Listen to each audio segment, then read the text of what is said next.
PR Connections Radio presents African context, it's, or the same thing. Cultural, yeah. I love it. I remember I was saying to you this, I was coaching someone and they from Nigeria, and they were seeming to think that they had to assimilate on some level, and they were so wounded by it. They said, I can't fit in like that here. And I had to say to them, which, technically I guess we're not supposed to. I said, well, girl, you just be you. Are you trying to fit in? I'm trying to be you. I'm trying to be like you when I grow up. Where that sense of culture, you've got your name, you've got your ethnicity. I've lost my name. People are coloring their skin and so on, stuff we talked about later. I mean, because of the myth of shadism, that the lighter the better. Like, what nonsense. I know. Logically, for us, it's like, what? In my sort of some part of my brain, it's ridiculous, even though I've lived it. It's ridiculous.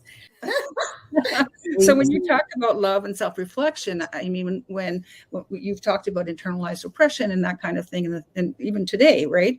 And if we move towards collectively and individually, and this is in Bell Hook's book, All About Love. Oh my God, she's written a number of books on love and community. She's written 40 books, and All About Love, New Visions, emphasizing the significance of self-love and self-awareness as essential aspects of fostering love in relationships and in communities, right?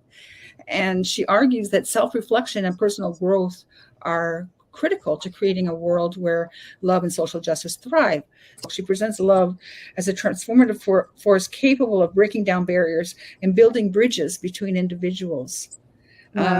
She sees love as a powerful tool for healing collective wounds, and you've talked about that before, and promoting understanding, solidarity, and positive change. Hey. Love doesn't let go. Only those who hold on through the night know that love doesn't let go. It holds on. Yes, it holds on through the night. It's a little song I wrote a lot of years ago. I was thinking of how amazing it was to what happened to me yesterday. I went to see my uncle. He's estranged from the family for 25 years, but he's in a home where I live. And I went to see him. And I was like, usually I don't want to go. Not because I don't love my uncle, and I looked at how I love my uncle. I looked at this investment. Glasses are crooked, sorry.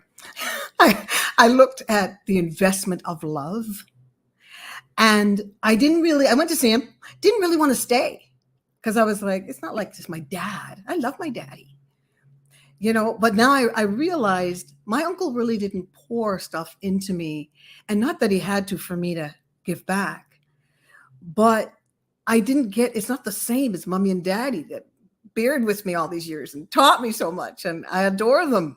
My mom's bedridden and I look after her with my sister. It's hard, but because of the way she loved us, she invested in us, we poured back into her. Amazing thing, this love. And so when I went to see my uncle, I was like, okay, I'll go and say hi. Hi, uncle. I came in. How are you? You good? Love it. Okay, gotta run. All the best. I'm here. I pretty much should have just said, I'm showing up here. I just want people to know I came. I'm the faithful niece. But then something hit me. And that was a discipline.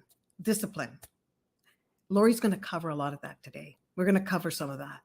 Love is a discipline. And that's the only thing that came to me. We've been going over this, and I'm going to get, my guest is a very special guest, Lorrie Simonovic. But I'll tell you something.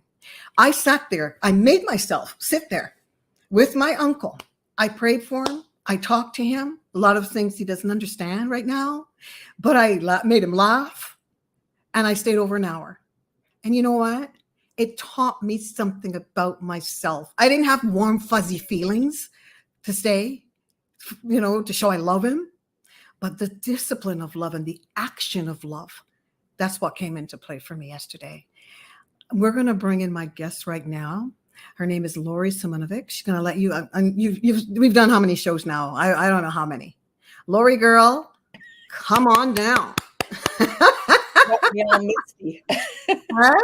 You got me misty. Oh.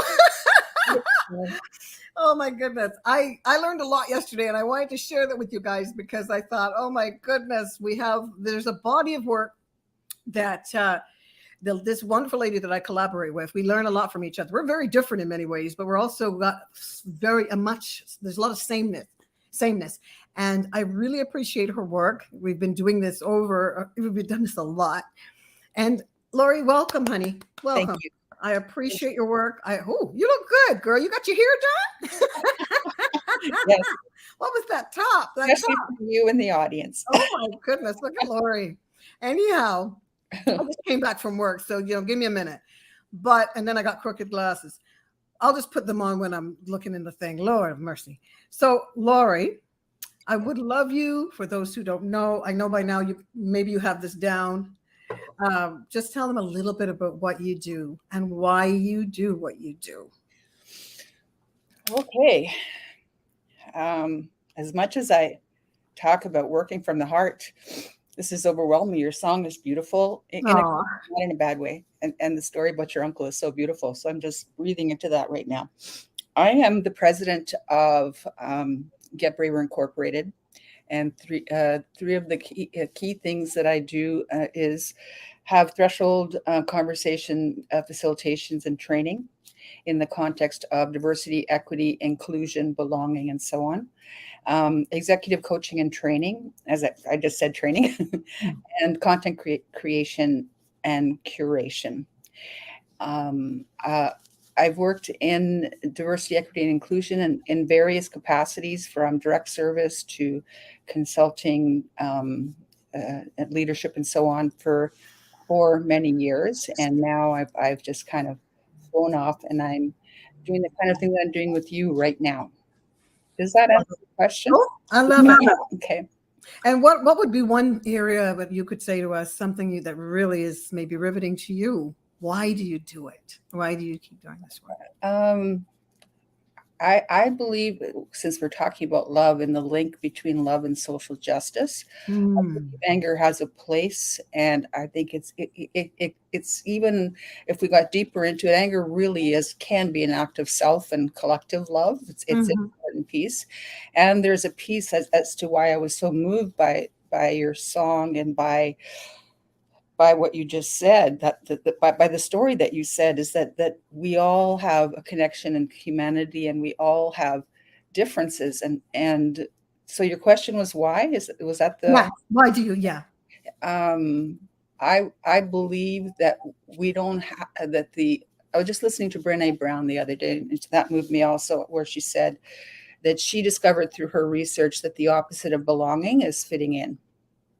And I believe that colonization, or any form of oppression and violence, is about putting people into various positions of subordination. And that's just not a world I want to live in. And I don't just think it, I feel it. And I believe in justice for all. And I have a love and a passion for that. Thank you so much, Anne. Thank you so much. This is where we are today. And I'm so grateful to be doing this. I know this is ridiculous. Anyhow, I got to stop doing that. And I'm learning a lot about myself, and I know you're learning a lot about yourself doing what we're doing. It kind of digs things up on the inside, and we can choose whether we want to do something about that or not. And I think that's wonderful. So did you want to go through our little umbrella before we even venture in? Sure. We're on our 13th podcast. Look at you. Woohoo! And I would say towards the mid, we had some learning objectives for the first 6 or 7, and then we decided on going a little deeper in the middle of all those 12 that we have just finished. And we decided that we wanted to develop that this work, that our focus is about developing a critical understanding of the history and impact of Eurocentricity. And that's one of our goals, and that's one of your strengths, in my view. And our learning objective involves examining the roots of Eurocentric thinking, its relationship to colonialism, for example, and imperialism, and its impact on groups that have been pushed to the margins by European cultures.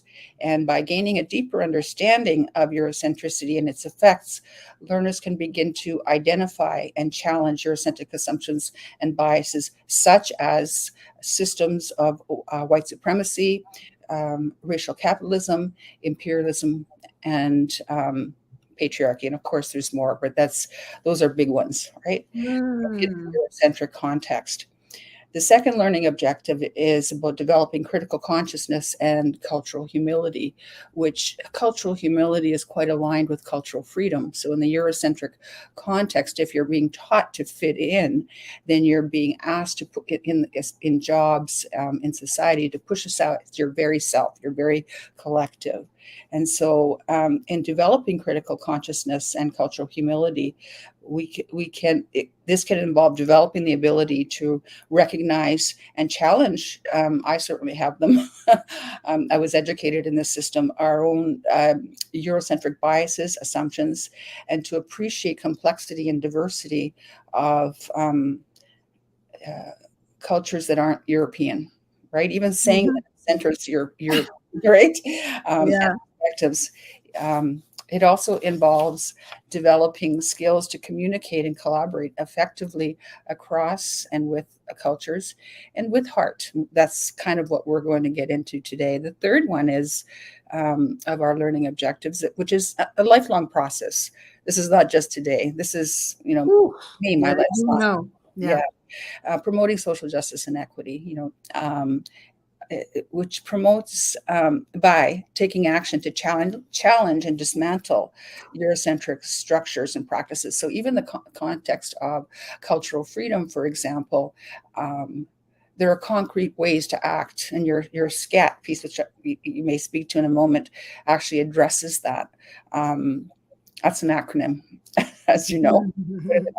It involves advocating for the inclusion of non-European perspectives in education in all domains, and promoting policies and practices that promote inclusion on every level, equity, equality, and diversity. It also involves challenging Eurocentric ideologies and practices that perpetuate systems of oppression and inequality. Wow. Did you want to definitions of critical consciousness or critical understanding or Eurocentricity, or is that enough for now? Well, that's enough for now. I wanted to just before we even get away from us, I wanted to go right into some meat and potatoes, ackee and saltfish, and talk about. We were looking at. Yeah, these points were great. I think you have the same ones as I do, right? Yeah. We could start with, first, you know what I'll start with? I'm just going to read. This is the fundamentals of what I was taught about love. People sing about it. People talk about it. They write poems about it. They go up the altar and quote these things as the minister is giving them they're doing their nuptials. And this is sort of the Corinthians 13, 1-3, love. The definition of love. Fundamentally, there's so much that springs off, uses this as a springboard as to how our communities have been established and how we are coherent as we love. And it's become almost second nature for a lot of people to correct themselves on some level because of this scripture. Corinthians 13, 1-3, love is patient, love is kind. It does not envy, it does not boast. It is not proud, it does not dishonor others. It is not self-seeking. That doesn't mean that you're not looking after yourself and loving yourself and doing what's best for you. That's a whole another dimension of love, understanding that it is not self-seeking. It is not easily angered. It keeps doesn't mean you don't get angry. It keeps no record of wrongs. Love does not delight in evil, but rejoices with the truth. It always protects, always trusts, always hopes, always preserves.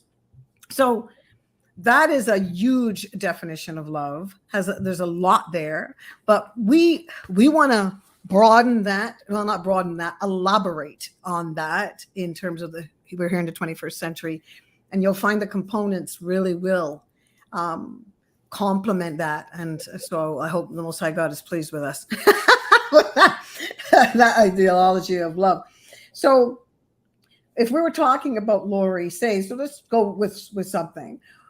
What does love? We were talking about what love looks like in the face of oppression. Well, I will answer that question if I get off track. No problem, because I know you got a lot there. But so, as you know, I changed 40 pages to 11, and then 13. When's that book coming out? So you mentioned the Christian context, and I happen to be. I won't go too deeply into that. I happen to self-identify as multi-faith, and to me, love in that specific context is for me is love of all spiritual paths and most all religions, as far as I'm aware, and spiritualities encourage love and talk about it in different ways. That's not what today is about, but I'm just declaring that I love all religions. I love all spiritualities and how it contributes to our humanity, because it's a piece of us. It's within us. But I think I could beg to disagree. This is what makes a good show, because I disagree with that. And I respect that you disagree. I think all religions also have, like, holy wars and so on, but that's beyond the scope of today. Sure. But I think what you're alluding to, did you want to discuss that, or do you want to go to the social justice piece? Oh no, did you want it? Will you feel better with the social justice piece? Do you have that? You just asked me about oppression, so to me, okay, so that's where you want to go. Yeah. Okay, so in terms of the context of oppression, I mean, it's becoming aware of what oppression is, and many of the podcasts in the past, we've talked about that, and in the notes below, we talked about, there's a piece we've written talking about love as a foundation for social justice, right? Which includes what you just said. I love that Corinthians piece. I think it's just beautiful. In the it's more than just an emotion, right, or a personal feeling. It's a powerful, active force, as you said, discipline and potentiality for pursuing various forms of liberation, which can build a foundation of belonging for all. Genuine love, rooted in social. As I was talking about, we were talking about in that clip that you just showed with belt hooks, about how social justice manifests through individual and collective power and love joining together and apart, right? Because I think there's a Eurocentric propensity. Let's all agree, right? And then we'll absolutely, as opposed to, and the pieces that are different kind of get pushed to the side, which is part of my impulse around the religious and spiritual piece. I insert for a second. Keep your train of thought. I love that, because I think of, you're right, getting around the fire, everybody's singing Kumbaya, etc. And we're all good. And a very nice place. People will say, especially Canadians, very nice, eh? People, and they only find out what they're, it's very rare you find out what people are really thinking over dinner, unless you're really connected on some level. But anyway, when you were talking just now, I remembered thinking Malcolm Little, aka Malcolm X, aka Malcolm Little, and Dr. Martin Luther King, very different. Did not agree. I think there's one picture that was really popular that they took together and with a smile, but there was still a level of respect, so they disagreed. And I think a level, but the beauty of that is there was a love there for the work that they were doing for the people. And that I really love in the face of oppression. Right? Yes. I was just thinking, like, even now in our little tiny exchange when we disagreed, it's interesting because if I look back a few minutes ago, I think I contracted a tiny bit. I'm not sure. And I don't think I necessarily displayed love. I know we've had these conversations before, but the discipline is, even when we disagree, like, I might say all the right things. In that moment, I felt a little contracted, and it was more a love of my own idea than what you're saying, right? And that's my work. That's ongoing work, because I think it's not We just, all have it. Yeah. yeah, it's not just agreeing to disagree. I want to come to a point where, well, we might not agree on all our ideas, and I know with you specifically, like I love you anyway. Anyways, even that language is silly. We don't even have a language of inclusion around difference, right? Mhm, Around that mhm, kind mhm. of difference when we fundamentally disagree. So there are ever-present demands, needs, and desires for justice in many, many forms, right? So Yeah. some choose to, their love of justice for their own community. Some choose for, for all. And there's different ways that we move forward with that. And authentic love is rooted in care, empathy, respect, responsibility, compassion, as you said, Wow. discipline, integrity, awareness, and knowledge. And actually living that out in action is a feat. So, one of, when we were, do you want to speak to the video, or do you want to go straight to the stuff, Oh the yeah, straight to your work, like the love in the face of oppression. Maybe we can move on, whatever. I just want them. you also asked me of different definitions of love. I can give a few. I've got Oh yeah, pop okay. that in there. So one piece is, well, you were going to say a little bit about love in various cultures. Did you want to say anything about Yeah, it? I was saying to I've learned a number of cultures in West Africa where in some of those these beautiful places, these countries, and I was coaching somebody from a particular country, and I learned so much from this person about culture, about places that I was probably taken from when the ships brought us across the Americas. But and this person was feeling really like they had to fit in. They were really feeling they had to fit in here in order to make it. They had to assimilate on some level, and it wasn't fundamentally a part of what they were taught. So they were missing home for sure, and they just felt, I've got to fit in to make. And I said, like, what are you talking about? Because I'm coaching. I said, what are you talking about? I want to be like you when I grow up. Because they're trying to fit in. I'm trying to fit out. So just learn. I say that to mean I had to wake up on some levels as a person of color, and understanding who I was, and understanding, really what it looked like through the time warp, and coming into the 21st century, and why my people show up how they show up in the 21st century, and all of that.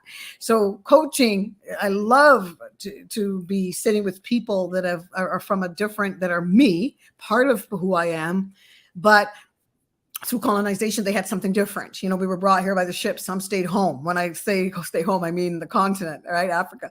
So some stayed home, and they had a different whole dynamic of stuff going on there.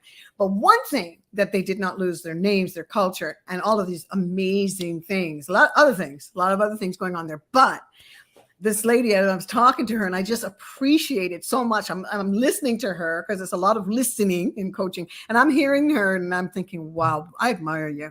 And then she got to the part where she was feeling like, I'm really confused. And I'm like, you're not. Girl, don't be trying to fit in. That's called assimilation. So, just do what you need to do. If you want to better yourself as a person, because she missed the fact that she had family and connectivity, and that was her love. That was her, and she almost felt embarrassed to have that here, to do what she was taught to do as a woman as well, with a respectful man in leadership and all these things. So she had to change, and it was really bringing her to a point of depression. And I think that, to me, it spoke volumes to me in terms of this whole love thing and how people see love. And I thought, you're right, that idea of love and what you've been taught fundamentally, there's so much, there's like at least 90% of that is for real, is wonderful. Keep it.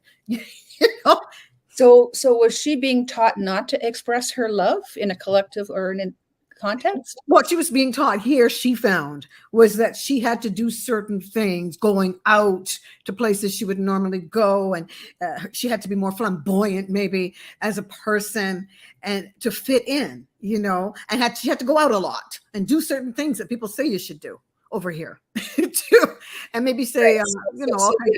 So the obsession with extroversion and high individualism, So and that outgoing. quiet kind of collective love, serving love, Yes, leadership from behind. If I'm understanding you correctly. absolutely. She would be considered an extrovert in terms of what she wants to do. And when women would be going, girl, get to the club. You need to get out more. Well, that she can do, but don't lose what has made you you that's so beautiful. Being with your family, that's wonderful. I Right. didn't have that, you know. And even as I'm saying that, I'm catching myself, I'm talking about extroversion in the Eurocentric context. Perhaps she's extremely extroverted in her context. Everything's context, right? That's true. Very true too, right? And yeah. But the action of looking like you're having a good time here, in order to be a whole person, we got to look like we're doing something. Which is the fun pleasure ethic, which is a piece of the Eurocentric context. Mm. And when I say fun pleasure ethic, in a very specific context, like the drinking, the going out, the being a little bit loud, and maybe I'm not being fair, but that especially when I was in school, I certainly noticed that, and I see it if I'm not having a drink at a party, there's an assumption. All those optics, all those optics. Don't be staying home and thinking you're satisfied just staying home with mom and dad, and you've got people coming over and looking after them and feeding them, and this is joy for her. So it's amazing to me how love shows up differently when you come here. Sometimes I wonder, the assimilation. That's part of our love component. Right. It's very interesting, subliminally. And if you look at the media, a lot of what love is centered in terms of romantic love, sex, that kind of thing, which has its place. Absolutely. We don't talk about. I haven't seen it. Please teach me if you see it somewhere in the movies, but you don't get into agape love, or love for all, where there's not even a need for I always pronounce that one wrong, for reciprocity. It's just a way of being in the world. For example, compassionate love that seeks the good of all, right? That's not motivated by worthiness or reciprocation. Yeah. Agape love, definitely. And this love, it is reciprocal. I don't know. People seem to think it ends up being reciprocal because of it becomes a dance as opposed to transaction. Yes. And many love relationships in the Eurocentric context are very transactional. Well, yes. And I love that you made that correction, in that it's not, we don't sit there waiting for the reciprocity. Hey, give back. But if you're doing, you are aware, you're doing the best you that you can, right? There's a scripture that says, given it shall be given unto you, pressed down, shaken together, and running over. That's love. Like, say that again, please. Give, and in terms of love, given it shall be given unto you, pressed down, shaken together, and running over. So you keep going and doing and sowing that, it's going to be reciprocal. Right. Well, in Marianne Williamson's book, A Politics of Love, she talks about how she's talking specifically about American society. And she talks about how, when you talk about charity, for example, I've already said in the past, it can be problematic, and how she defines it. Like, it's very important but we've set up a system that creates a donor class. Right. So you have a top 1% or a top 20% that are going to give to the so-called other. But the very othering is such an unloving systemic act. Right. Mm-hmm. Mm-hmm. So if something like agape that transcends and descends, this is me kind of adding in, right? Surface differences. Right. It's overcoming boundaries that we create for each other, extending. I really have to think about how I define mercy, but I see mercy like grace, justice, right? It's principled, guided by wisdom, and courage for the sake of human wholeness, right? Oh my goodness, yeah. Mm-hmm. It involves a commitment to nonviolence, unless you absolutely. Agape is not saying that. I'm saying this. Right. Right. It's steadfast. It's just very similar to the what you just read from Corinthians. Mm-hmm. Endures all things while pursuing social justice with, humility, non-assumptiveness, cultural freedom, and perseverance. Right. I think that it can, if you actually apply agape love, it's actually a transcendent, descendant way of the being in the world. Like we're in there with the pain, right? And the injustice and our feelings, whatever they are, they're all legitimate, right? And it's moving forward in an unconditional way, like a discipline of moving toward an unconditional love that incorporates self-love. Mm-hmm. Moving forward with an unconditional love that incorporates self-love. And that values all human life and dignity. But even like I've been thinking about there are many ways to define self-love, and that, that's beyond the scope of today because you've asked me to do something a little different. But it's like, how can we be grounded at the same time in the collective? I'm just thinking off the top of my head right now, and individual context, right? We have things that we all have different needs and desires, and we all have similar needs and desires. And then it's bringing that together. It's visioning together, recognizing that injustice against any group ultimately degrades all of our humanity. And it compels us to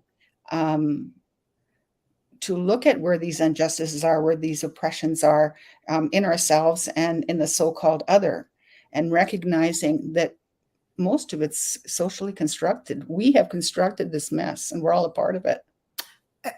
I'm fascinated by that.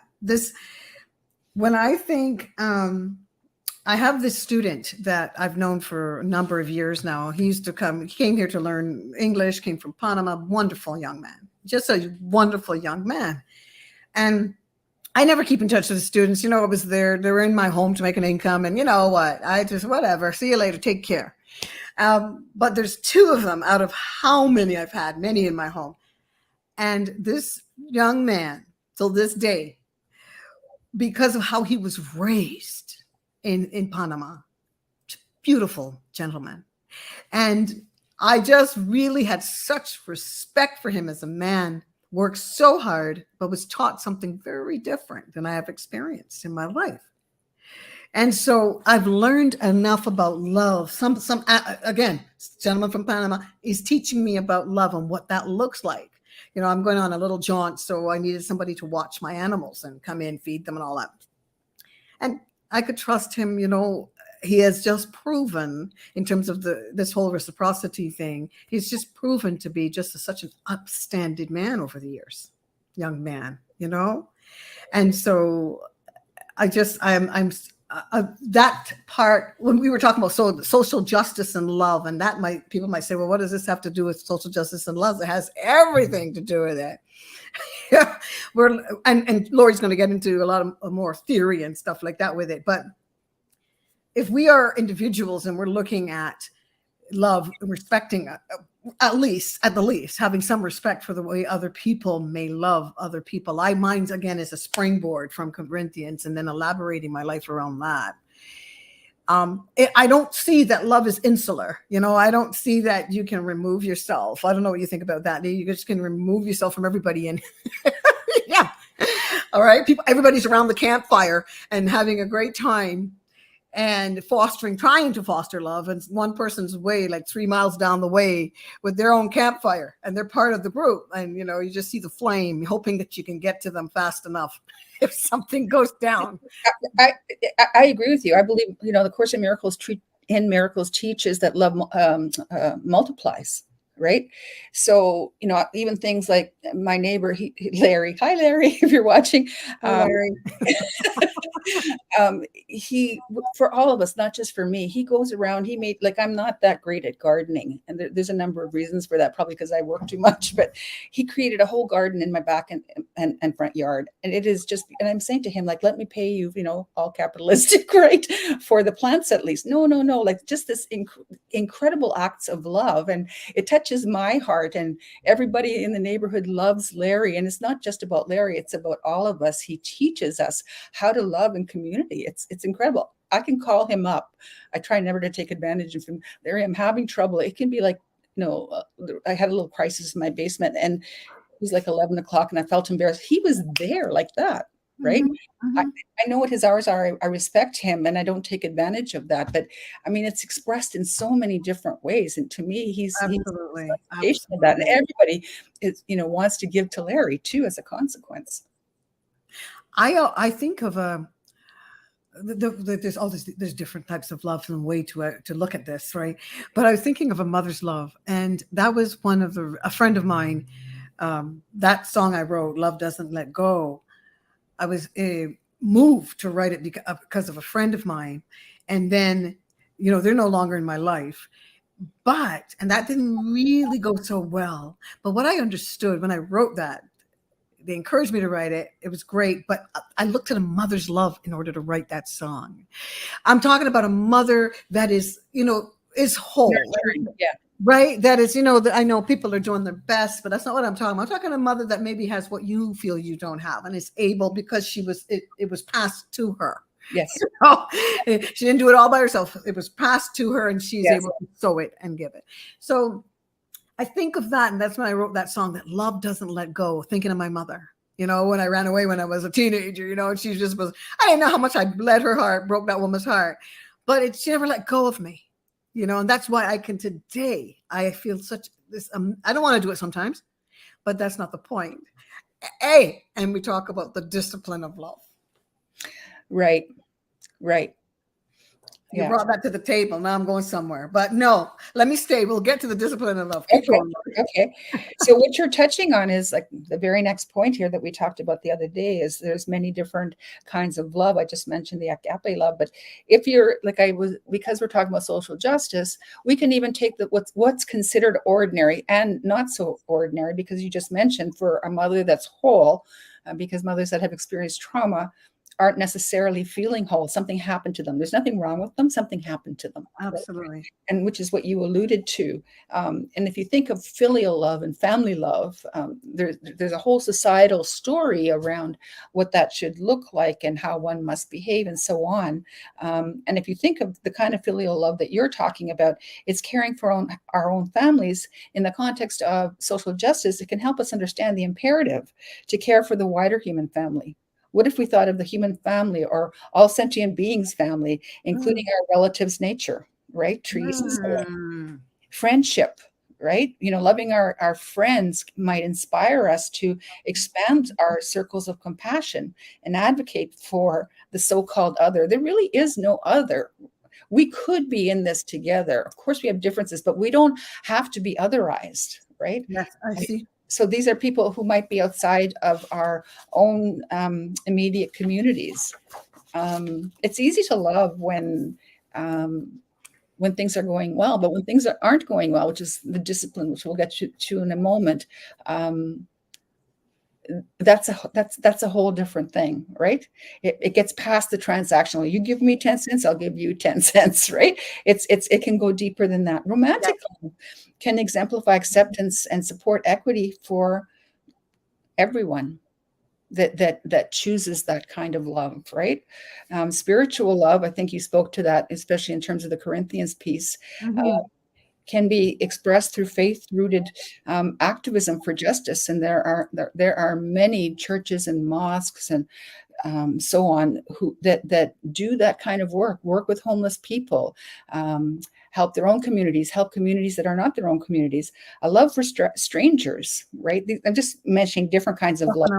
Valuing humanity in strangers compels us to seek justice for the unknown and overlooked.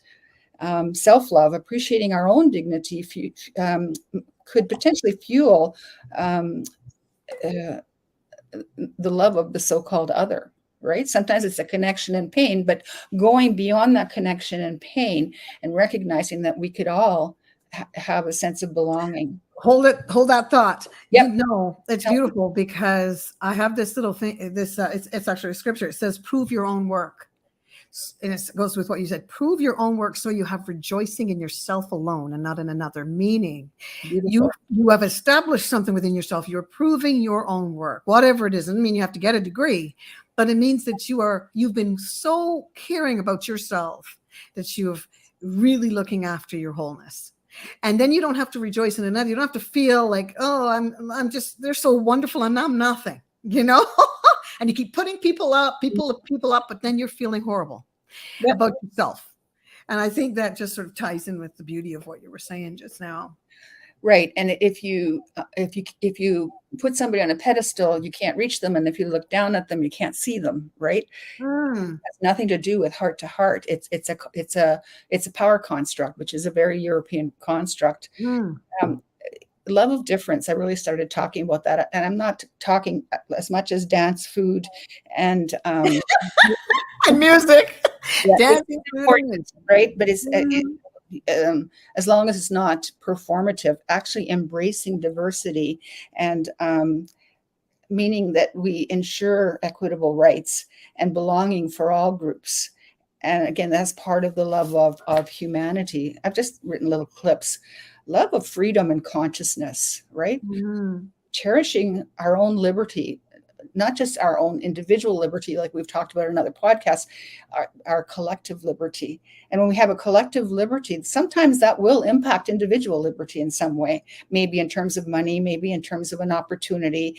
But I believe love multiplies, and that could be a whole conversation in itself.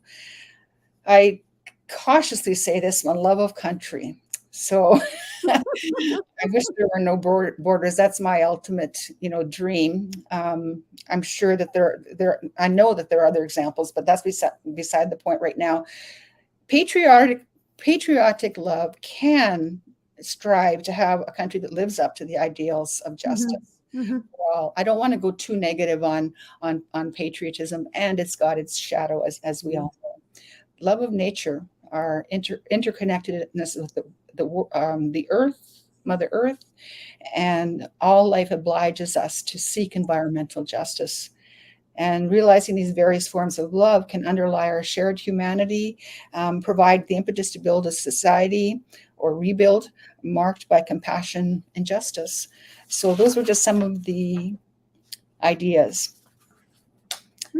Then I'm going to pass this. We've talked a lot about power and love in various contexts. I'll go past that because I don't think we have time today. Right. I just want to say this one piece about the love ethic in the context of social justice.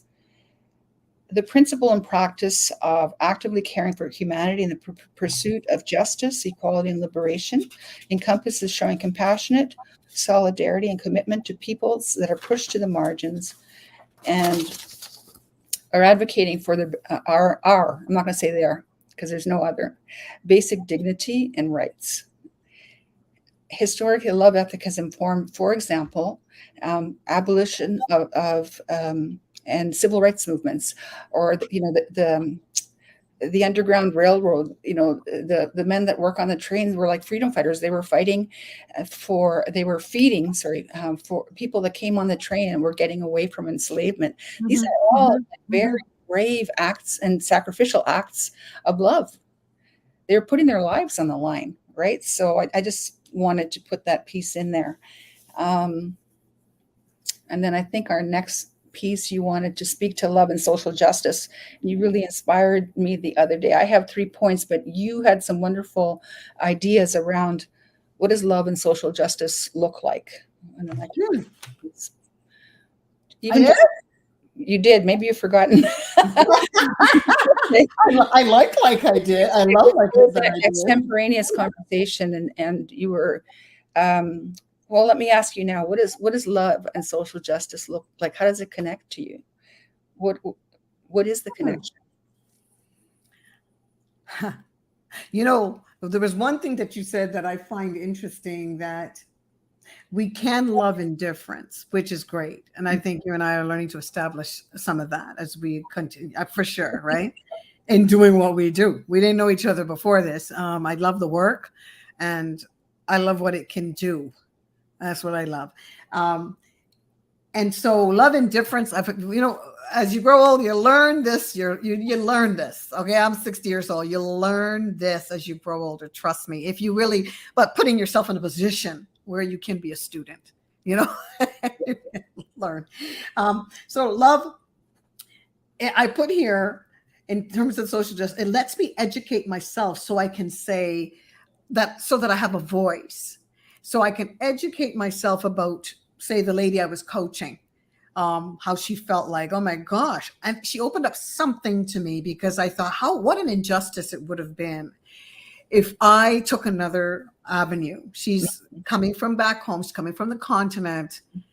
And she's been taught a lot of different things about love.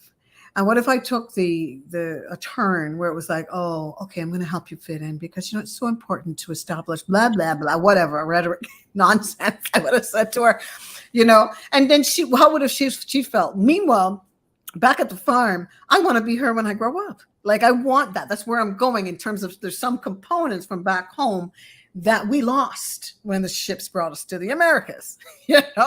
My sister always corrects me when I'm out. She says, she wasn't on a ship. She's talking about her ancestors. And just in case anybody's wondering, and the things that that was passed to us. So think about what an injustice when we're talking about social justice, it would be. And when we start to sort of, how do I say, pass or this whole this thing that I've been taught here. That's the only word I can use. It's sort of like every man for himself in terms of, every man for himself sort of love.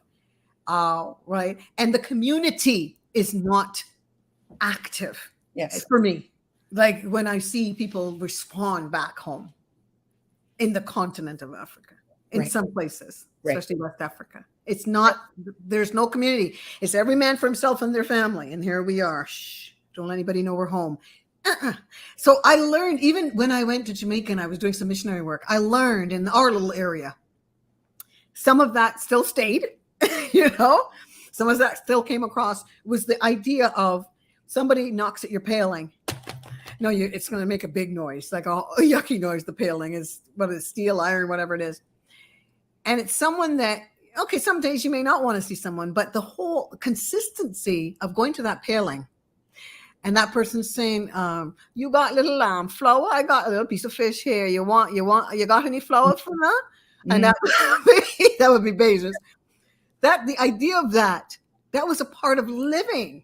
Yeah. As a part of life. I'm in a condo here. I don't see nobody. I'm so assimilated into liking it, Lorrie. It's like I get it. Discipline myself to go. My sister I'm in my condo here too. I get it. Crazy. Yeah. And my sister has to tell me, go and talk to a neighbor. What's wrong with you? Well, and I have to discipline myself to do this. So that, to me, is one of a big injustice for the people that came across into the Americas, that knew and grew up fundamentally. Our forefathers did something completely different. It wasn't an insult for someone to come over without calling. It was just a part of living, and you invited them in. What can I offer you? You're thirsty? What do you want? And you go about your business. They help you do what you're doing in a community. Things have changed.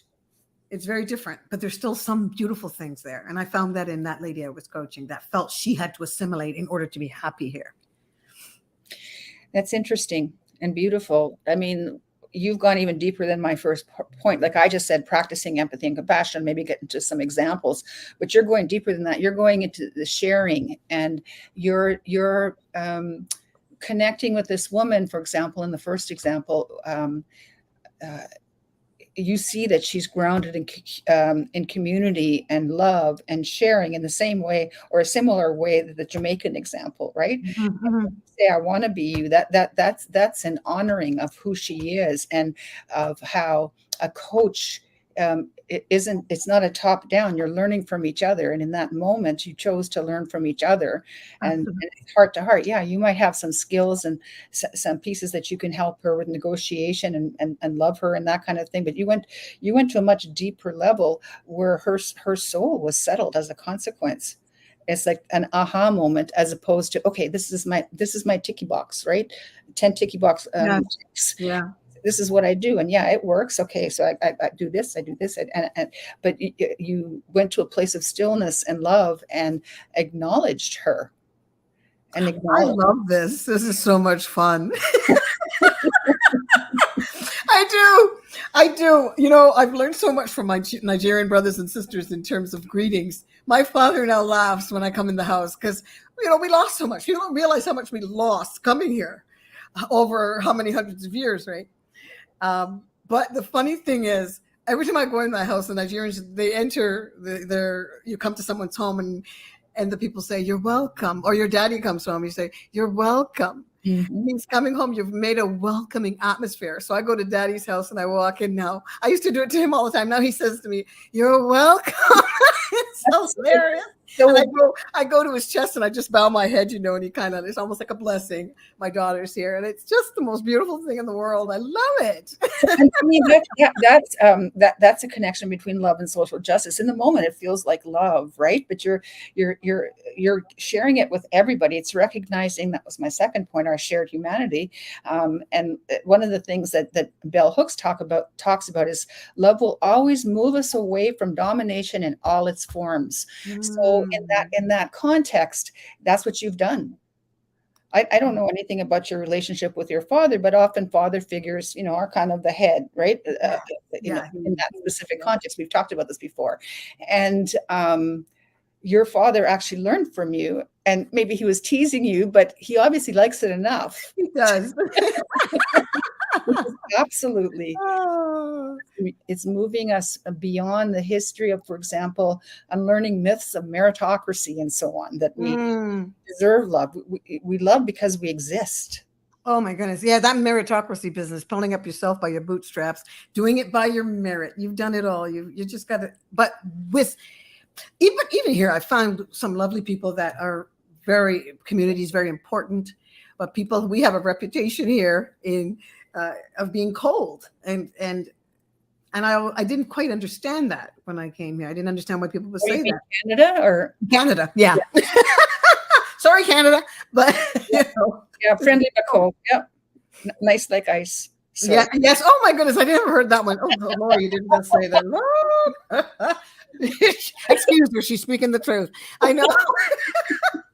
That it can be like that. It can be like that. So I can understand when people come here, when they're grown and have learned otherwise, especially in the continent, then it's traumatic. It can be traumatic to think about assimilating. Yeah, because it's coming from the head rather than the head and the heart, right?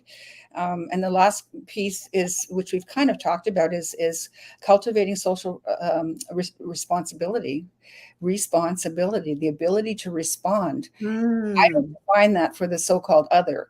It's the communities that define that, responsibility and what that looks like on an individual and collective level, whatever context we're in. And it's not just a feeling, it's action. And maybe this is where you can speak to SCAT. Oh, scat. Scat's not.